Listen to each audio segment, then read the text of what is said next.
भट्ट चार्वाक महतम गृहीत्वा शिष्य पूर्व पक्षम करोति, है ना।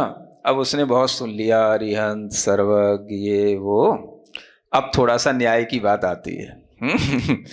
तो एक शिष्य है जिसने भाट्ट मत पढ़ रखा है, चार्वाक मत पढ़ रखे हैं, तो उनका वह पूर्व पक्ष बना करके शिष्य प्रश्न करता है, नास्ति सर्वज्ञो अनुपलब्धे। देखो ये बहुत अच्छे लॉजिक हैं। ये जो आपको बड़े बड़े न्याय ग्रंथों को पढ़ करके मिलता, वो आपको यहाँ छोटी सी टीका में समझाया जा रहा है। जो लोग कहते हैं ना सर्वज्ञ नहीं होते, कहाँ सर्वज्ञ हमें दिखाओ, ऐसे जो बच्चे बोलते हैं उन बच्चों को ये जरूर सुनाओ। क्या सुन रहे हो? कहाँ सर्वज्ञ होते हैं, कहाँ होते हैं, कहाँ सर्वज्ञ की सिद्धि होती है, कैसे सर्वज्ञ हुए हैं, कैसे पता कि महावीर भगवान सर्वज्ञ थे कि आदिनाथ भगवान सर्वज्ञ थे। अगर लॉजिकली जानना चाहते हो तो इन लाइनों पर ध्यान दो जो यहाँ पढ़ाई जा रही है, सुनाई जा रही है। ये आपको पूरे आर्ग्यूमेंट के साथ में यहाँ पर प्रूव किया जाएगा। अगर आप लॉजिक जानते हो तो, और कुतर्क ही आप जानते हो तो फिर आप दूर रहो, है ना। कोई कुतर्कों का तो कोई अंत है नहीं। हाँ, तो लॉजिक का मतलब होता है कि प्रश्न भी लॉजिकली करना, है ना। तो देखो उसने प्रश्न किया नास्ति सर्वज्ञो, तो उसने हेतु भी दिया। लॉजिक वह होता है जिसके साथ में आपका हेतु भी हो। हेतु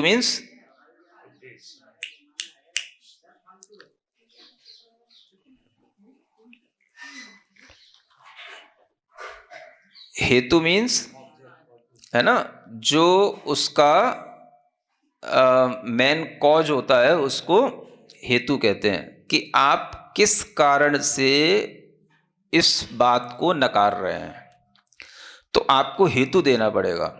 नहीं होता नहीं होता, ये तो सड़क चलता आदमी भी बोल लेता है ना। हाँ, रीजन। तो अगर आप न्याय से जानना चाहते हैं किसी चीज का, बिल्कुल आप दार्शनिक तरीके से अध्ययन करना चाहते हैं, तो आपको न्याय की बात में हेतु पहले बताना पड़ेगा। अगर आप मना कर रहे हैं तो आप पहले कारण बताइए, आपके पास क्या हेतु है आप जो मना कर रहे हैं। समझ आ रहा है ना? क्योंकि क्वेश्चन तो कोई भी सड़क चलता आदमी, गली में कुछ नहीं जानने वाला पागल आदमी बकता हुआ कुछ भी बकता रहता है, तो वो बातें मायने नहीं रखती हैं। जब आपकी बात में कोई हेतु होगा, कारण होगा, तो आपकी बात हम सुनेंगे। नहीं तो हम आपको सड़क चलते हुए, है ना, जैसे कोई भी पागल टाइप के लोग होते हैं ना, कुछ भी ऊट पटांग बोलते रहते हैं, तो मैं आपको वही समझूंगा। अगर आप बिना हेतु के कोई बात बोल रहे हैं तो मैं आपकी बात का उत्तर तो देना बहुत, सुनूंगा ही नहीं। उत्तर देना तो बहुत दूर की बात है। क्योंकि जो व्यक्ति लॉजिकली बोलना जानता है वो लॉजिकली ही क्वेश्चन को हाँ सुनना पसंद करेगा। तो आप पहले लॉजिक बताओ, सर्वज्ञ नहीं है, क्या लॉजिक है आपके पास? दिखता नहीं इसलिए हेतु बनाओ। आपको नहीं दिखता तो बस इस हेतु पर टिके रहना। कारण आपका क्या है? नहीं दिखता। फिर इसका मतलब ये हो गया कि जो जो दिखता है बस वही होता है, जो नहीं दिखता वो नहीं होता है। फिर पकड़ में आ जाओगे। तो फिर इसका मतलब है कि मान लो आपके पिता थे, ऑफ हो गए, समझ आ रहा है? अब वो नहीं है। अब कोई तुमसे गए, तेरे पिता का नाम, अब तुम बता रहे हो नाम, बोले तेरे पिता का नाम ये हो ही नहीं सकता, तेरे पिता है ही नहीं है, क्योंकि वो दिखते ही नहीं है। तो लॉजिकली बात करो, इसको लॉजिक बोलते हैं। समझ आ रहा है ना? कितने बच्चे लॉजिक पढ़े मेरे सामने तो है। Logic logic logic, science science science, कुछ भी नहीं जानते लॉजिक के नाम पर, बस मुंह बनाए घूमते हैं ऊपर। हाँ, हाँ। तो सर्वज्ञ नहीं है, किस कारण से नहीं है, पहले वो कारण बताओ। तो तुमको कुछ नहीं आता, तो यहां पर सामने शिष्य बोल रहा है। क्या कह रहा है? अनुपलब्धे। अनुपलब्धि का मतलब उनका एग्जिस्टेंस नहीं है, कहीं पर भी उपलब्धि नहीं होती। भाई कहीं दिखे तो सर्वज्ञ हैं। तो उसने ये रीजन दिया, ये नहीं कह रहा कि वो दिखते नहीं है, ये तो वो एक क्षण में ही उसका वो हेतु खंडित हो जाता। तो वो क्या कहता है? अनुपलब्ध है। अब इस अनुपलब्ध हेतु को ध्यान में रख करके आपको उत्तर दिया जाएगा। समझ में आ रहा है ना? अब आप अपने कारण को पकड़े रहे ना। जैसे ही आपने जो हेतु दिया है वो अगर मैंने हेतु खंडित कर दिया तो बस आपकी हार हो गई, आप डिफीट खा गए, आप आउट हो जाओ। अब आपको बोलने का अधिकार नहीं है। ये न्याय कहलाता है। समझ रहे हैं ना? कुछ भी बकने का नाम न्याय नहीं होता है। हाँ, तो अनुपलब्धे। अब कैसे अनुपलब्धे? तो एग्जाम्पल भी दो। खर विषाणवत, तो वो एग्जाम्पल भी दे रहा है। खर विषाण का मतलब होता है जैसे गधा होता है, उसके सींग नहीं होते हैं, है ना? जैसे गधे में सींग की अनुपलब्धि है, वैसे ही इस धरती पर सर्वज्ञ की अनुपलब्धि है। ये मेरा आर्ग्यू है। अब आप इसको प्रूव करो। तो अगर आप हेतु और उदाहरण के साथ बात कर रहे हो तो हम बात को आगे बढ़ाएंगे, ठीक है? तत्र प्रति उत्तरम, अब आपको उत्तर दिया जाता है। चलो अब मैं आपसे पूछता हूं, किमत्र देशे अत्र काले अनुपलब्धि। अब मैं आपसे पूछ रहा हूं, आपने हेतु क्या दिया? अनुपलब्धि हेतु है। अपनी बात को पकड़ के रखना। हाँ, इसको बोलते हैं अपनी बात पकड़ के रखना। अनुपलब्धि हेतु है तो वो अनुपलब्धि इस देश में है, यहां पर इस काल में अनुपलब्धि है, सर्वदेशे कालेवा, अथवा ऑल अराउंड द यूनिवर्स, है ना? In any era, in any times, present, past, future, हर जगह हर काल पे अनुपलब्धि है। या आप ये कहना चाह रहे हैं, ये भी क्लियर कर दो जो आपने अनुपलब्धि हेतु दिया है, कि आपको यहां नहीं दिखाई देता इसलिए यहां अनुपलब्धि है, या आपकी दृष्टि में यह है कि दुनिया में कहीं पर भी नहीं है, या इस टाइम पर नहीं है, पास्ट में भी कभी नहीं था, फ्यूचर में भी कभी नहीं होगा। दो चीजें लेके चल रहे हैं, देश और काल, दो ही चीजें होती हैं, space and time, Einstein's theory, बस है? हाँ, बस 2 डायमेंशन से सब काम हो जाता है। तो इस स्पेस में नहीं है कि किसी भी स्पेस में नहीं है पूरे यूनिवर्स के अंदर, या इस काल में नहीं है, या किसी भी टाइल पे न था न होगा। ये और बता दो आप। पहले आपसे क्लियर कर लूं कि आपकी अनुपलब्धि जो हेतु है वो कहां कहां पे बिलोंग कर रहा है। समझ रहे हो? देखो, इसको कहते हैं तर्क। यदि अत्र देशे अत्र काले नास्ति तदा सम्मतः एव। अगर आप ये कहते हैं कि इस देश में और इस काल में नहीं है, I am agree with you. समझ आ रहा है ना? हाँ, अगर आप यूं कहते हैं कि यहां दिखाई नहीं दे रहा है, इस क्षेत्र में नहीं है, इस रीजन में नहीं है, इस टाइम पर नहीं है, तो ये बात एग्रीड है, इसमें कोई दिक्कत नहीं है। अथ सर्वदेश काले नास्ति इति भंडते। अगर तुम यूं बोलो कि किसी भी देश में, सभी देश में और सभी कालों में नहीं होता, कोई सर्वज्ञ नहीं होता, है ना? न इस क्षेत्र में न किसी और क्षेत्र में, तद जगत्त्रयम कालत्रयम सर्वज्ञ रहितम कथम ज्ञातम भवता। मैं आपसे अब ये पूछूंगा कि अब तीनों जगत में और तीनों काल में, त्रैकाल्ये त्रिजगत्यपि, है ना, अगर सर्वज्ञ नहीं है तो आपने कैसे जाना कि तीनों काल में और तीनों जगत में सर्वज्ञ नहीं होता? पहले आप ये बताओ, आपको कैसे पता पड़ा है? अब आप सिद्ध करो पहले। सुन रहे हो? देखो, लॉजिक है तो लॉजिक से बात करो। अब आप बताओ, है? अगर ज्ञातम चेत तर्हि भवान एव सर्वज्ञ। अगर तुम्हें ज्ञात हो गया है तीन जगत में नहीं है, तीन काल में नहीं है, तो इसका मतलब है जो तीन जगत और तीन काल की बात जानता है, ही इज ए ओमनिशिएंट पर्सन। समझ में आ रहा है? बस तुम ही सर्वज्ञ हो। तो अब देखो कितनी बड़ी चीज है। मैं आपको सर्वज्ञ मानने को तैयार हूं, लेकिन आप पहले ये तो स्वीकार करो कि हाँ, मुझे तीन जगत और तीन काल की बात ज्ञात है। तुमने बोल तो दिया। समझ में आ रहा है? तो बोल करके सोच समझ के बोला या कुछ भी बोल दिया, ये अब आपको समझ में आएगा। तो अगर आपको ये ज्ञात है कि सर्व जगत में सर्व काल में कोई सर्वज्ञ नहीं है, तो तीन जगत की बात आपने जान ली। ओहो, तीनों कालों के आप ज्ञाता हो गए। ना प्रेजेंट में, ना पास्ट में, ना फ्यूचर में, ना है, ना हो, ना होगा। अगर ये आपको है तो फिर आप ही त्रिकालवर्ती ज्ञाता हो गए। जो तीन काल की बात जाने हुई तो सर्वज्ञ कहलाता है। तो बस फिर आप ही सर्वज्ञ हो गए। अथ न ज्ञातम तर्हि निषेध कथम क्रियते। अब या तो यही स्वीकार कर लेते हैं कि आप सर्वज्ञ हो गए, और जब आपने अगर यूं मान लिया कि मैं सर्वज्ञ हो गया, तो फिर मैं आपकी अभी उधेड़ दूंगा। क्योंकि सर्वज्ञ केवल इतनी बात से ही नहीं हो जाओगे आप कि हमने कह दिया आप सर्वज्ञ हो गए तो आप सर्वज्ञ। फिर मैं अभी और पूछने लगूंगा कि आपके ज्ञान में और क्या दिख रहा है। और क्या आपको पता पड़ रहा है। फिर तो आपको सभी कुछ पता होना चाहिए, सभी कुछ जानने आना चाहिए। तो आप ये भी नहीं कह सकते कि मैं सर्वज्ञ हो गया, क्योंकि सर्वज्ञ की सूरत में और आपकी सूरत में बहुत अंतर है। समझ आ रहा है। तो आप सर्वज्ञ तो नहीं हो। अब अगर आप सर्वज्ञ नहीं हो तो फिर आप निषेध कैसे कर सकते हो सर्वज्ञ का, कि तीन जगत में और तीन काल में कोई सर्वज्ञ नहीं होता है। ये बताओ पहले। समझ रहे हो ना।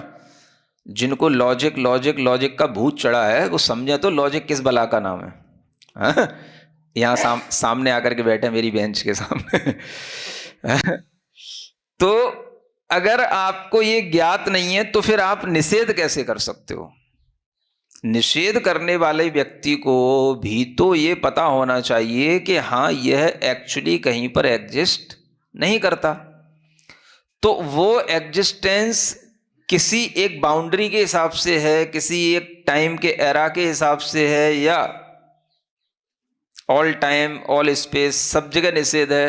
अगर आपका सब जगह ही निषेध आपके लिए है तो या तो आप सर्वज्ञ हैं या फिर आप निषेध करने के अधिकारी नहीं हैं। समझ में आ रहा है। बोलो तो। और कोई तीसरा पॉइंट तो नहीं ना बीच में है। Order order order. अब आगे क्लियर करते। तत्र दृष्टांत यथा कोपी निषेध को घटस्य आधार भूतम घटरहितम भूतलम चक्षुषा दृष्ट्वा पश्चात वदति अत्र भूतले घटो नास्ति इति युक्तम। है ना। अब देखो, अब इसमें भी तो आप एक दृष्टांत से समझने की कोशिश करें कि निषेध करने वाला भी निषेध कब करता है। अगर किसी चीज का निषेध किया जा रहा है तो वो निषेध भी कब होता है। जैसे कोई निषेध करने वाला है तो वो निषेध कब करता है। जैसे उसने कहीं घड़ा देखा, है ना। घड़ा कहाँ था। भूतल पर, कहीं भूमि पर घड़ा स्थित था। उसने पहले अपनी आंखों से देखा, बाद में अब उसे वहां घड़ा दिखाई नहीं दे रहा है, तभी तो वो कहेगा यहां घड़ा नहीं है। तूने देखा कब था सर्वज्ञ को। जो तू कह रहा सर्वज्ञ है नहीं। निषेध भी तो उस चीज का होता है जो कभी देखा हो और फिर नहीं दिख रहा हो। क्या समझ में आ रहा है। तभी तो आप उसके निषेधक कहलाएंगे। तो इस तरह का निषेध करना तो युक्ति युक्त होता है। यस्तु चक्षुरहित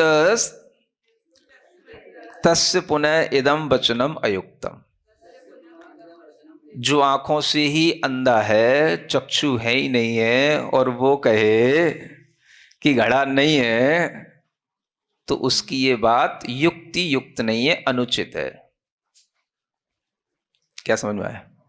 आंख वाला बोले कि घड़ा नहीं दिख रहा है, घड़ा नहीं है, तो बात ठीक है, निषेध करना उसका। जब तेरी आंखें ही नहीं है तो जो बिना आंख वाला कहे कि घड़ा दिखता नहीं, तो तुझे दिखा कब था घड़ा। समझ में आ रहा है। ये तर्क कहलाते हैं, ये कुतर्क नहीं है जो लॉजिक के साथ चल रहे हैं।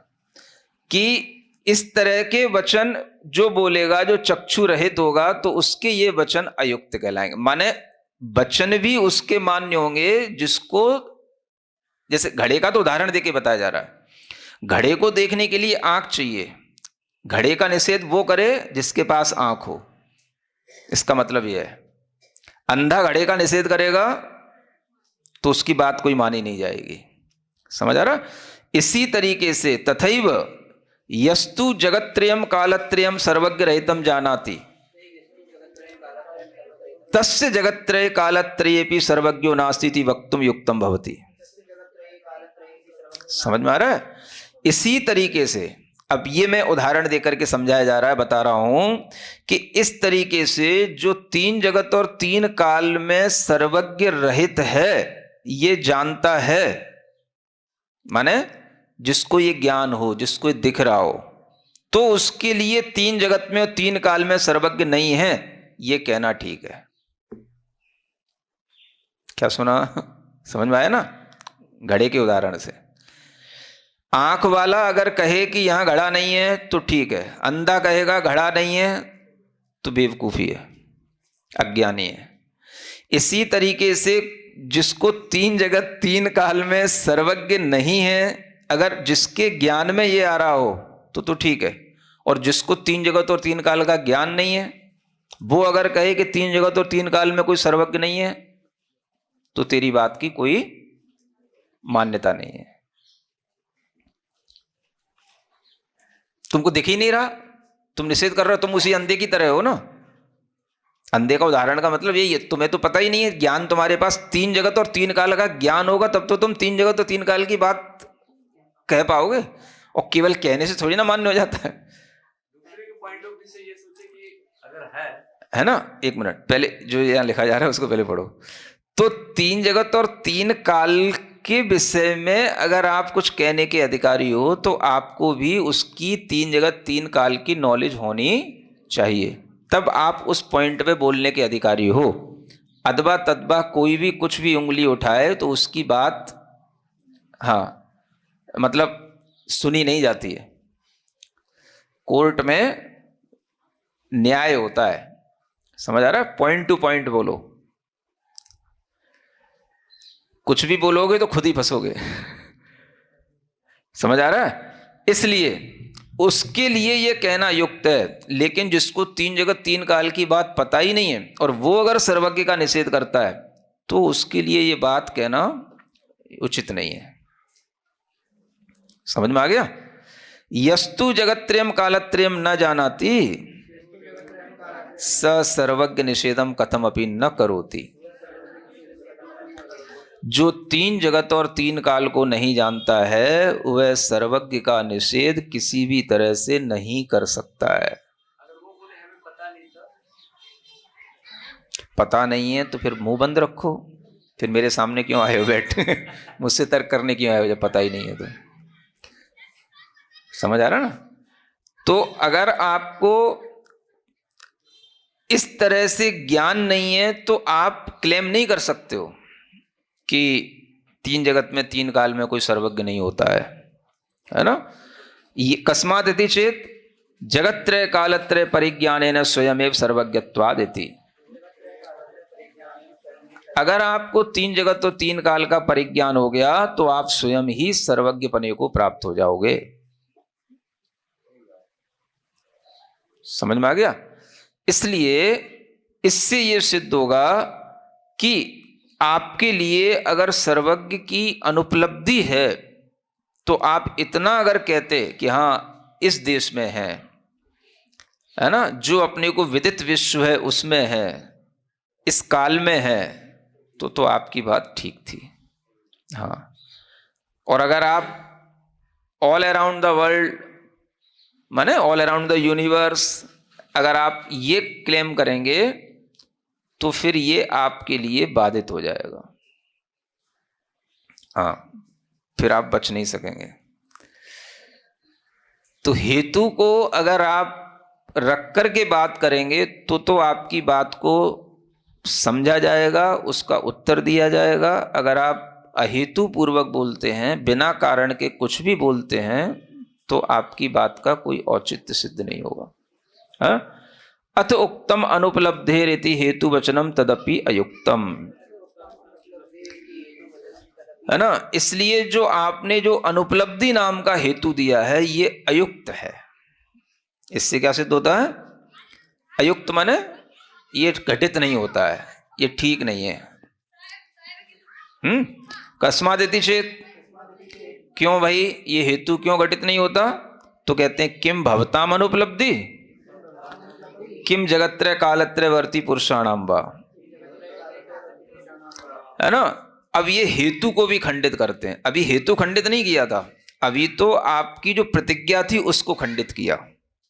सर्वज्ञो नास्ति ये प्रतिज्ञा कहलाती है, अनुपलब्धे ये हेतु कहलाता है। तो अभी प्रतिज्ञा खंडित की, आपकी प्रतिज्ञा सही नहीं, सर्वज्ञो नास्ति सर्वज्ञ नहीं है,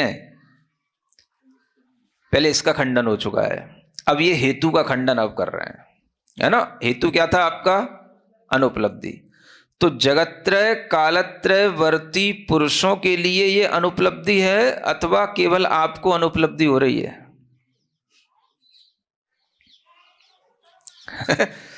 तीन जगत में तीन काल में होने वाले सभी पुरुषों के लिए अनुपलब्धि है या केवल आपको अनुपलब्धि दिख रही है?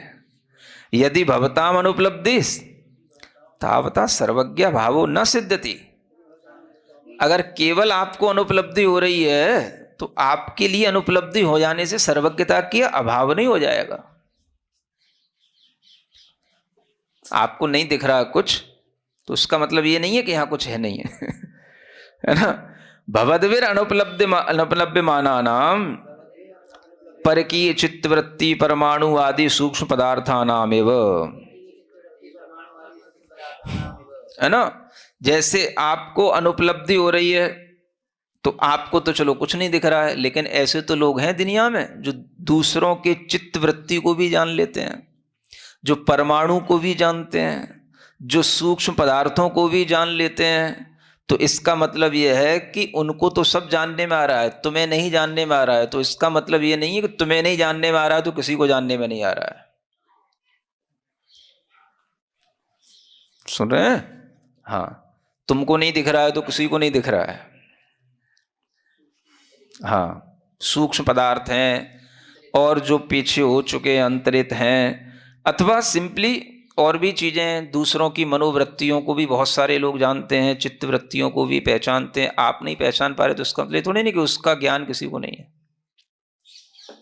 भविष्यवेत्ता भी होते हैं, आज भी होते हैं। आपको नहीं समझ आ रहा है तो इसका मतलब ये नहीं है कि कोई को भी नहीं समझ आ रहा है। अथवा जगत्रय कालत्रय वर्ती पुरुषाणाम अनुपलब्धिस तत्कथम ज्ञातम भवद्भी। अब ये तो आपके विषय में हो गया कि आपको अनुपलब्धि है, तो इससे सर्वज्ञता का भाव तो सिद्ध नहीं हुआ। समझ रहे हो ना। अब दूसरा पॉइंट क्या था? अथवा अगर जगत्रय कालत्रय वर्ती पुरुषों को अनुपलब्धि है तो कथम ज्ञातम भवद्भी, तो तुम्हें कैसे पता पड़ गया कि तीन जगत में और तीन काल के सभी लोगों में कभी भी कोई सर्वज्ञता आ नहीं सकती या नहीं आई?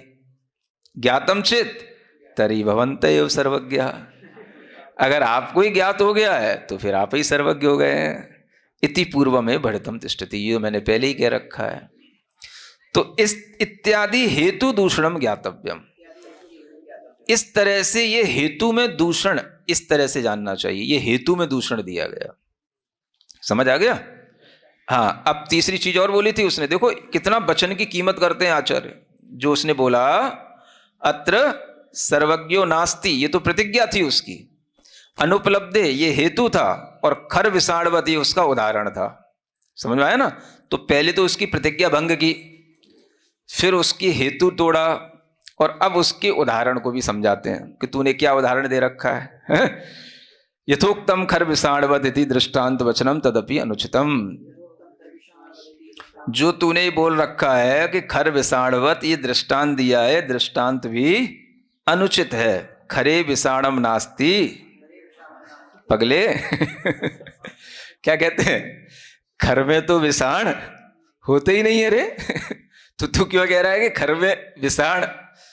गधे में तो होते ही नहीं है ना सिंह, जो अस्तित्व ही नहीं है उनका। तो गवादौ तिष्ठति इति अत्यंत भावो नास्ति। हाँ, तो किसी चीज का तू अभाव बता रहा है तो किसी एक चीज में ही तो अभाव है ना। ऐसा तो नहीं है कि उस चीज का ही सर्वथा अभाव हो। भाई विषाण माने सींग, तो गधे में सींग नहीं होते हैं तो इसका मतलब सींग ही नहीं होते कहीं क्या? हाँ, वहां तो होते ही नहीं, वो तो स्वभाव ही है, वो तो किसी ने नहीं देखे। अगर सींग देखना है तो गाय के देख, बैल के देख तो सींग तो बैल के होते हैं, गाय के होते हैं, गधे में तो होते ही नहीं है। तो तू उदाहरण क्या दे रहा है कि गधे के सींग के समान? यथा तथा सर्वज्ञस्यापि नियत देश कालादिषु अभावेपि सर्वथा नास्तित्वम न भवति। जिस तरह से तेरा यह दृष्टांत अत्यंता भाव रूप सिद्ध नहीं होता, ये क्या कहलाता है? एक अत्यंता भाव। इसको क्या बोलते हैं? किसी चीज का सर्वथा अभाव होने का नाम होता है अत्यंता भाव, है ना। तो सींग का सर्वथा अभाव नहीं हो गया, अत्यंता भाव नहीं है। सींग में, सींग का ये संयोगज अभाव है, समझ आ रहा है? गधे में नहीं है, खरगोश में नहीं है सींग, किसमें? गाय में, बैल में है, हिरण में तो सींग का अत्यंता भाव नहीं हो गया दुनिया में, सींग तो है। उसी तरीके से सर्वज्ञ का भी किसी एक नियत देश में अभाव है, नियत किसी काल में अभाव है, किसी स्पेसिफिक किसी टाइम पर उनका अभाव है। सर्वथा नास्तित्व कहना तो तेरे लिए संभव ही नहीं है, और इस तरह से सर्वथा नास्तित्व सिद्ध भी नहीं होता है, और इतना सर्वथा नास्तित्व होता ही है। तो जिस तरह से सींग का अत्यंता भाव सिद्ध है, ऐसे सर्वज्ञ का अत्यंता भाव सिद्ध नहीं है।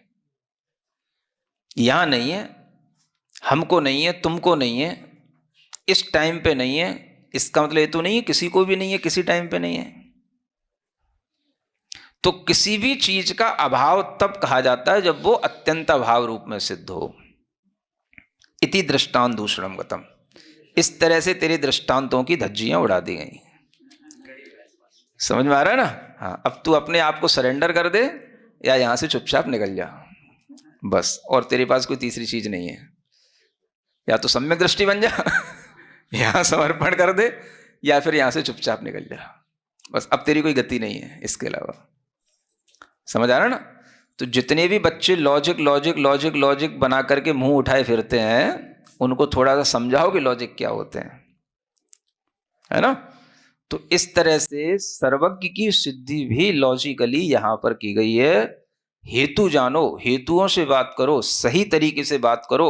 आप एग्जाम्पल दो, उसका रीजन सही बताओ, और आपकी बात अगर सही होगी तो आपकी बात की सिद्धि होगी, और नहीं है तो आप इसमें जो आपको तर्क दिए जा रहे हैं, इस तर्कों के आधार पर अपनी बात को सिद्ध करो।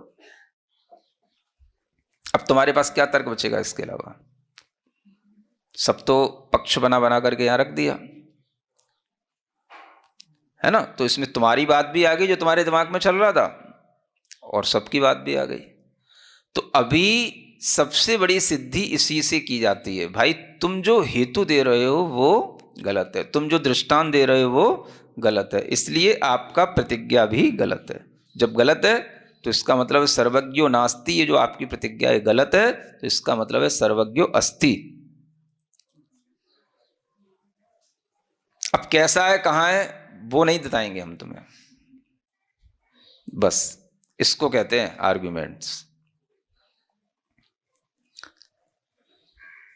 समझ में आ गया? इस तरह से अरिहंत भगवान के विषय में जिन्हें संशय हो, वो इस तर्क विज्ञान को पढ़ करके अपने संशय दूर करें। इसलिए यहां पर ये न्याय के साथ प्रस्तुति दी गई है। ओम अरहम नमः।